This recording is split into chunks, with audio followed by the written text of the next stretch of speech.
bombarder la révélation dans ta vie.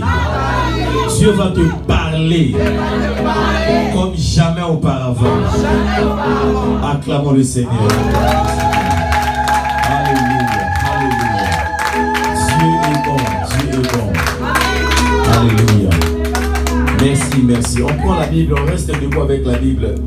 Donc le message de ce matin, c'est ce qu'on va dire ici. Si tu en as assoiffé, suis-moi encore l'après-midi à Bethanie. Alléluia. Yeah. Je dois m'habituer à tous les noms. Ici, c'est Ephraïm. Amen. Donc, ce matin, nous sommes Ephraïm. Amen. Et l'après-midi, on est à Bethanie. Amen. En tout cas, ton ministère là, c'est tout Israël. Amen. Alléluia. Amen. Oh, Dieu est bon. Acte chapitre 3. On va lire Acte chapitre 3. Souvenez-vous que Acte chapitre 3, en toute logique, c'est juste après Acte chapitre 2. Ça veut dire qu'il vient de recevoir l'onction. Il vient de recevoir la Pentecôte. Acte 2, c'est la Pentecôte. Et donc, nous avons Acte 3.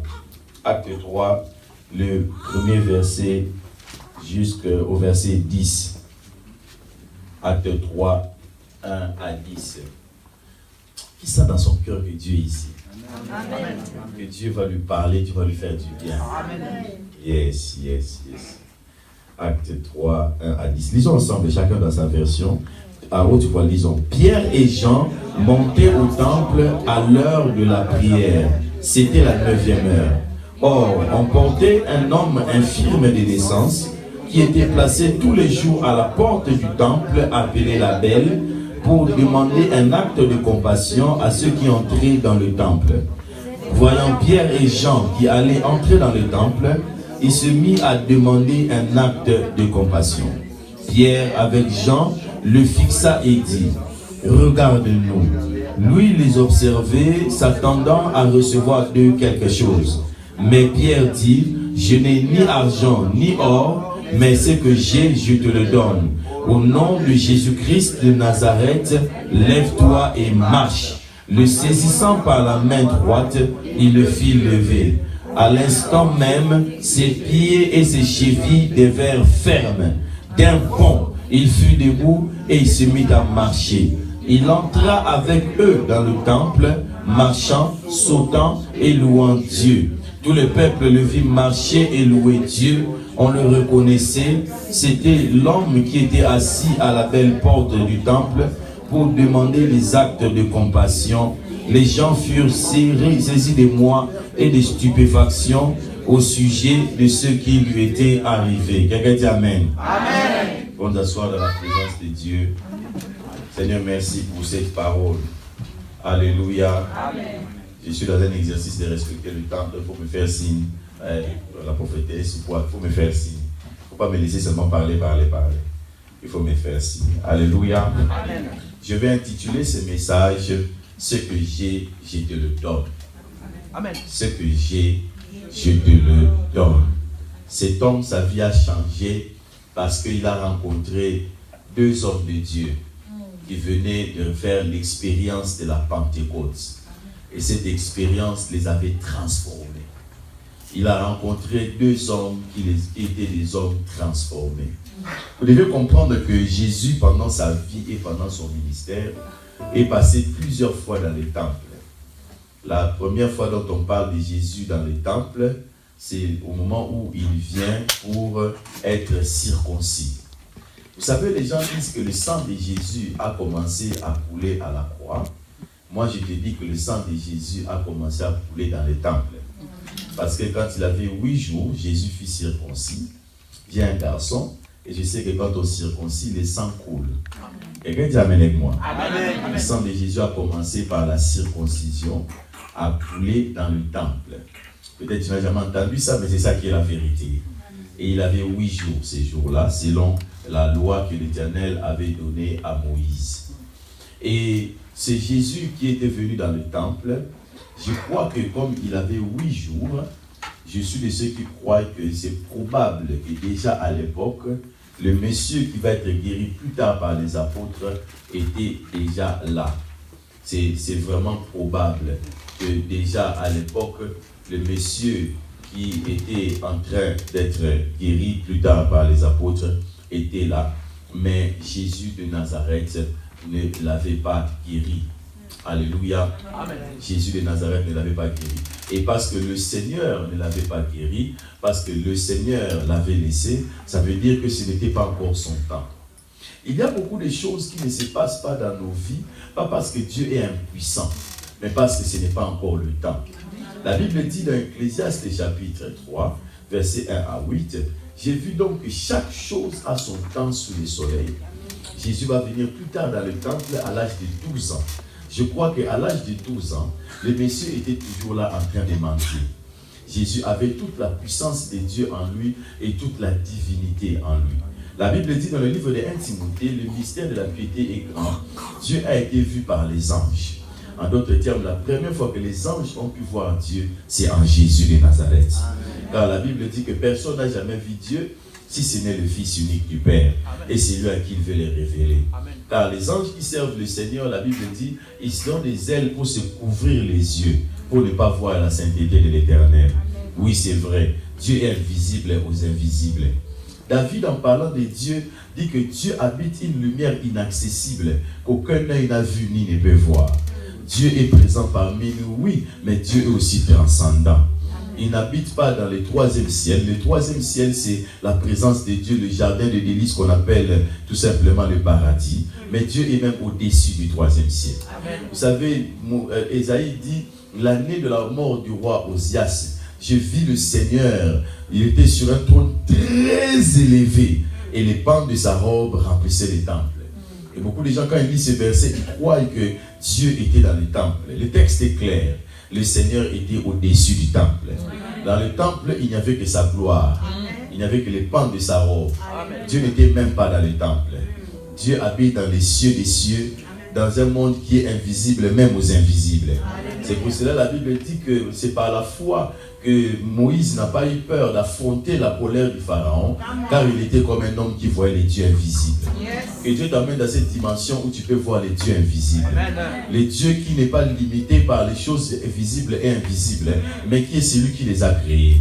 Il n'est pas limité par l'espace, même si pour toi l'espace c'est l'éternité. Même l'éternité ne peut pas le contenir, car il est Dieu au-dessus de toutes ces choses.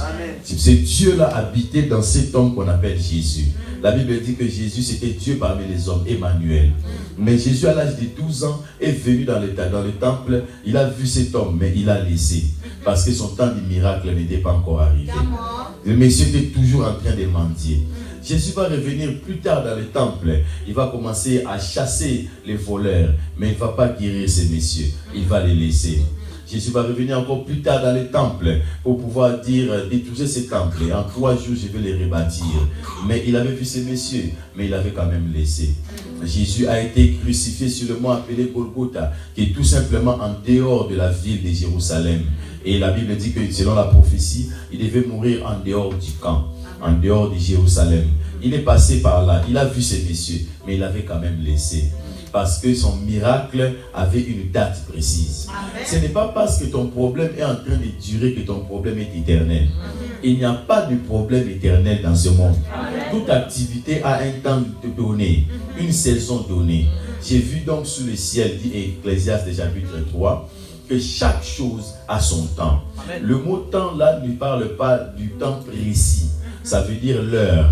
Ça veut dire, par exemple, 12h30. Non, il ne s'agit pas du temps précis. Il s'agit du temps saisonnier.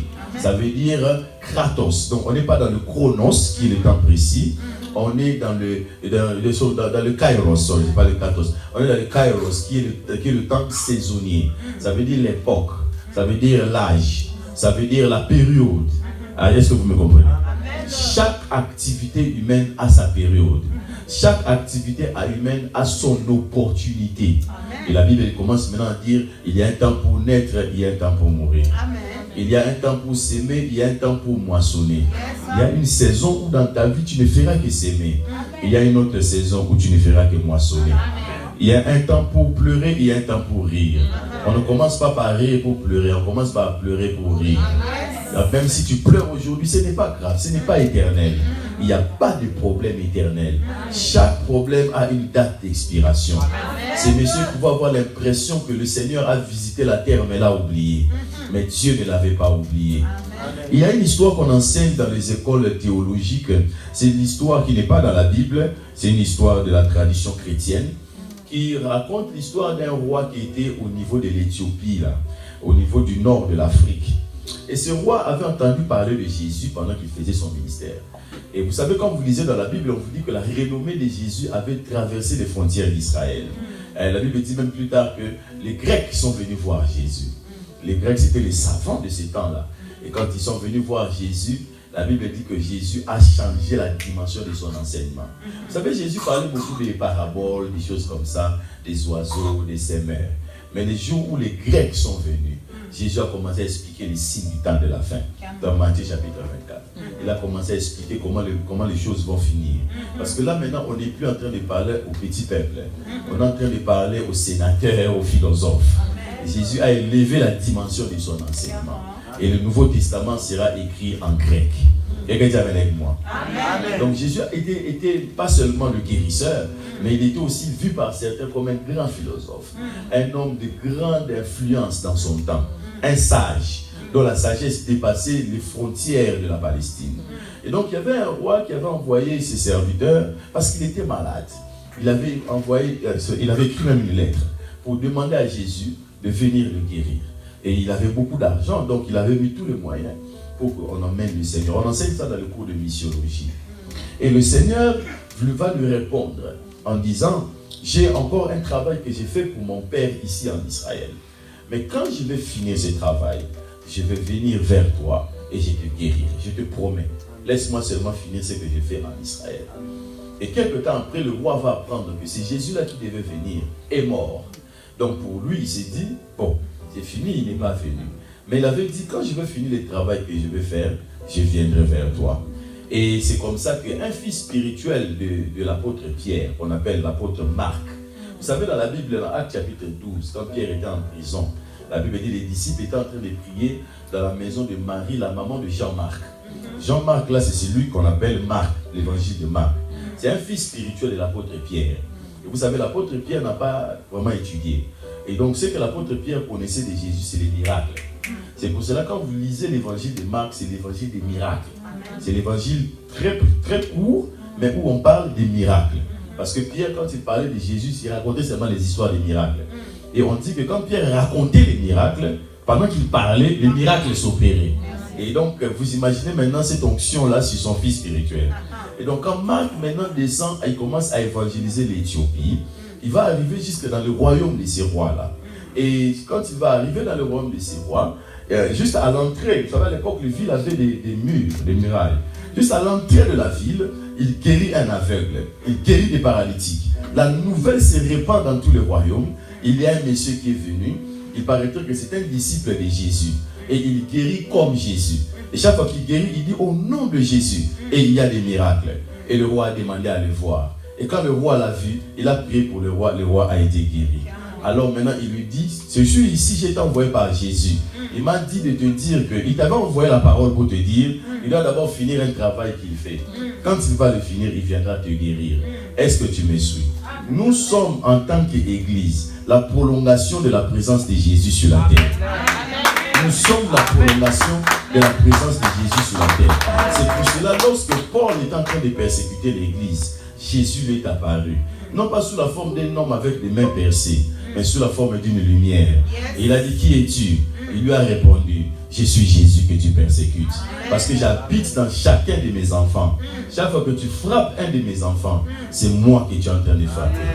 Et donc Jésus voulait continuer son ministère, mais d'une manière multipliée. Parce que Jésus est le deuxième Abel.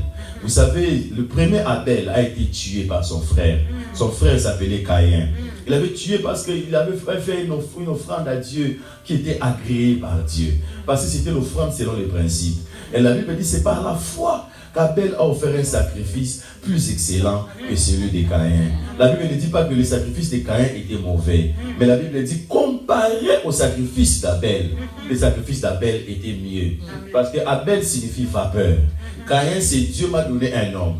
Caïn, c'est l'offrande charnelle. L'offrande selon l'homme. Parce qu'il avait offert les produits de la terre. Il a offert des légumes. Il a offert des fleurs. Pourquoi? Parce qu'il était agriculteur. Et pourquoi il était agriculteur? Parce que son père Adam était agriculteur.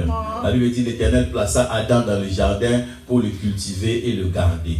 Donc c'était naturel pour lui d'offrir cela comme offrande. Mais ce qui est naturel n'est pas forcément révélé. Ce qui est naturel n'est pas forcément spirituel. Alors que la Bible dit la foi vient de ce qu'on entend. Et ce qu'on entend vient de la parole de Dieu. Donc il y a des choses que leurs parents leur avaient dit. Et je crois que leurs parents leur avaient dit quand on avait péché, quand Dieu nous avait chassés du jardin d'Éden, on s'était avant d'abord couvert avec les feuilles de figuier. Et le Seigneur est venu, il a tué un animal, il a pris la peau de cet animal, il a confectionné des habits pour nous. Et donc Dieu aime le sacrifice du sang. C'est pour cela, Abel, qu'au moment de l'offrande, il va prendre maintenant un animal qu'il va tuer, qu'il va offrir à Dieu. Et le sang, c'est la vie. L'âme se trouve dans le sang. Il va le présenter à Dieu. Et Dieu va l'agréer. Et quand Dieu va l'agréer, la Bible dit que son frère Caïn va vraiment mal réagir. Dieu va même parler à Caïn. Il va dire, Caïn, je sens que le péché se couche. Je vois le péché qui se couche à ta porte. Mais toi, domine sur lui. Mais Caïn ne va pas écouter cela. Et parce que Caïn ne va pas écouter, il va tuer son frère. Il va tuer son frère. Maintenant, la Bible dit, le Seigneur va venir voir Caïn. Et il lui pose la question. Il dit, Caïn, où est ton frère? Il répond, il dit, est-ce que je suis le gardien de mon frère? Oui, tu es le gardien de ton frère. Tu es la gardienne de ta sœur. C'est ça qui est la vérité. Il dit parce que la voix du sang de ton frère est en train de crier. Elle est en train de crier. Hébreu dit que la voix du sang d'Abel est en train de demander vengeance. Mais dans le texte original dit ceci. Les voix des sangs de ton frère. Donc on parle de plusieurs voix. Alors que normalement c'est juste un être humain qui est mort. Mais on parle de plusieurs voix. Parce qu'en Abel, il y avait plusieurs générations, des milliards de gens qui devaient naître. Et qui ne sont pas nés. Parce qu'il y a quelqu'un qui l'a tué. Car derrière un homme, derrière un enfant que tu vois, il y a plusieurs générations. Est-ce que tu comprends ça? C'est pour cela que le diable a amené Adam à pécher avant d'avoir un enfant. Parce que si Adam avait péché après avoir eu déjà un enfant, cet enfant-là allait être pur. Il allait être un enfant sans péché. Dieu allait tuer Adam et il allait continuer avec cet enfant-là. Est-ce que vous me comprenez? C'est pour cela que le diable veut détruire votre vie de sainteté avant que vous entriez dans la gloire. Parce que Dieu va vous élever. Mais le diable veut qu'entre le moment où vous avez reçu la prophétie et le moment de l'élévation, que votre vie spirituelle soit détruite. Est-ce que vous me comprenez? Donc c'est là quand l'élévation va venir, vous serez élevé, mais avec une mauvaise sémence. Vous comprenez de quoi je parle? Je prends l'exemple des gens dans le ministère. Je vois un jeune homme, il a la paix dans le ministère. La paix est vraiment authentique. L'onction qui est sur lui est vraiment l'onction de Dieu. Mais en grandissant dans la marche avec Dieu, il fréquente des mauvaises personnes et il introduit des mauvaises sémences. Par exemple, l'histoire des femmes. Il devient un jeune homme qui couche avec toutes les sœurs qu'il rencontre. Ça ne veut pas dire que le don qu'il a n'est pas de Dieu. La Bible dit Dieu ne se répand pas de ses dons et de son appel. Ça ne veut pas aussi dire que Dieu ne va jamais l'élever. Parce que ce n'est pas toi qui élèves les gens. C'est Dieu qui élève qui il veut. Et comme Dieu a déjà dit qu'il va l'élever, Dieu va l'élever. Mais ça va être une élévation catastrophique. Ça veut dire qu'il va être élevé, mais avec une sémence d'impudicité, une sémence d'adultère. Ce sera quelqu'un élevé, mais qui est en train de faire des dégâts dans son élévation. Est-ce que tu es en train de répondre à certaines questions que Dieu a dans ta tête? Est-ce que tu entends Dieu te parler? C'est pour cela qu'il faut faire très attention. Dans la période où tu n'es pas encore dans la gloire où Dieu veut te mettre, reste dans la présence de Dieu. Et ne laisse pas le diable trafiquer ta destinée. Jésus est le deuxième Abel. En lui, il y avait plusieurs personnes. En lui, il y avait plusieurs générations. En lui, il y avait nous autres. Lorsque Caïn avait tué Abel, Dieu est venu et Dieu l'a maudit. Et Dieu lui a dit, tu seras errant sur la terre. En d'autres termes, tu n'as plus de droit de résidence sur la terre. Tu seras errant. La terre ne va plus te répondre. Tu n'auras plus d'autorité sur la terre. Tu n'as plus de droit légal d'opérer sur la terre. À cause des voix du sang de ton frère qui sont en train de crier. Jésus, le deuxième Abel. Lorsqu'il va mourir, il va se multiplier. Amen. Et lorsque Jésus-Christ sort, la Bible dit que quand il est ressuscité, il y a plusieurs saints qui sont sortis des tombeaux. La Bible dit celui qui est mort et celui qui est descendu dans les profondeurs et qui a pris avec lui les saints d'autrefois. Vous savez, avant la mort de Jésus, le séjour des morts était divisé en deux et était dans ce qu'on appelle les abîmes. C'était divisé en deux. Vous avez une partie qu'on appelle les saints d'Abraham, là où se trouvent tous ceux qui sont morts dans la justice. Et puis après, il y avait le Sheol. Le Sheol, c'est là où il y a les grincements des dents. Vous voyez l'histoire de Lazare et l'homme riche. Ce n'est pas une parabole. Dans une parabole, on ne donne pas de nom. Et là, c'est une histoire vraie. C'est Jésus qui raconte. Il y avait un homme riche et puis il y avait un homme qui craignait Dieu, mais qui était pauvre. Et cet homme qui craignait Dieu, qui était pauvre, la Bible dit qu'il avait des ulcères sur tout son corps. La Bible dit dans Deutéronome, lorsque l'Éternel te maudira, il te donnera des maladies incurables, parmi lesquelles tu auras des ulcères sur tout ton corps dont tu ne pourras pas être guéri. Je suis de ceux qui croient que Lazare, le pauvre, était un homme qui craignait Dieu, mais qui avait une sémence de la malédiction. Amen. Je crois que cette pauvreté avait fait de lui-même un clochard. La Bible dit qu'il aimait manger avec les chiens de l'homme riche. Et c'est comme si l'homme riche même le connaissait parce qu'il le voyait. La preuve, même dans le séjour de mort, il l'a reconnu. Et il dit, Père Abraham, demande à Lazare de m'envoyer un peu d'eau. Et Jésus a répondu, Père Abraham a répondu à l'homme riche qui était dans le Sheol, en train de souffrir. Il a dit, mon fils. Donc cet homme était juif. Cet homme riche était juif. Il était juif comme Lazare. Lazare avait eu la bénédiction spirituelle d'Abraham. Mais lui, il avait la bénédiction matérielle d'Abraham. Il était prospère parce qu'il était fils d'Abraham. Mais il n'avait pas connu le Dieu d'Abraham. Et il commence à lui dire, mais toi sur la terre, tu as eu l'argent. Tu as eu la prospérité. Mais tu as eu une mauvaise vie. Ce Lazare, il n'avait pas d'argent. Donc il faut vraiment qu'on puisse rétablir les choses. Être prospère, avoir l'argent ne veut pas dire que tu vas aller au ciel. Est-ce que vous me suivez? Amen. Être aussi un homme de Dieu avec l'onction ne veut pas dire que tu vas avoir l'argent. L'argent répond à des principes. La malédiction peut être dans ta vie, l'esprit de pauvreté, alors que tu es sauvé. Est-ce que vous me comprenez? Parce que l'homme a trois parties, esprit, âme et corps. Quand tu donnes ta vie à Jésus, c'est ton esprit qui est sauvé instantanément. Ton âme commence maintenant un processus du salut. C'est pour cela que nous avons été sauvés à la croix. Nous sommes en train d'être sauvés aujourd'hui par le contact avec la parole. Vous connaîtrez la vérité et la vérité vous affranchira. Chaque fois que tu découvres la vérité te libère. Et la Bible dit, celui qui tiendra jusqu'à la fin